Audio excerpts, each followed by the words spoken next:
উপদেশটা লাগবে না। এই দেশটা আমার বাপের, আমার বাপ স্বাধীন করে দিয়ে গেছে। আমি জানি এই দেশ আমি কি। আমি বাংলাদেশের কথা বলার তো শুট করে আবার আমার উপদেশটা বানাতে গেছে ওর একটা আবল তাবল কথাবার্তা বলতে থাকে। আবার আপনার কাছে চিঠিও দিতে দেখলাম আর খোলা চিঠি আর কি। এটা খারাপ আর কি, একটা আর কি না, খুব উপদেশটা বানাও। দিন আমি এক নজর পড়ে ফেলাই দিচ্ছি। আমার উপদেশটা লাগবে না। এই দেশটা আমার বাপের, আমার বাপ স্বাধীন করে দিয়ে গেছে। আমি জানি এই দেশ আমি কি।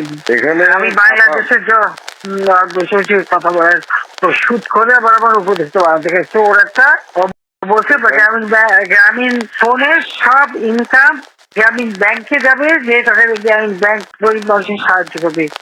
আর এই কথা করে আমার কাছে ওই গ্রামীণ ফোনের ব্যবসা দিয়ে একটা টাকা পর্যন্ত গ্রামীণ ব্যাংকে দেয় নাই। আমি 400 কোটি টাকা গ্রামীণ ব্যাংকে দিচ্ছি, 400 কোটি টাকা। তার অন্য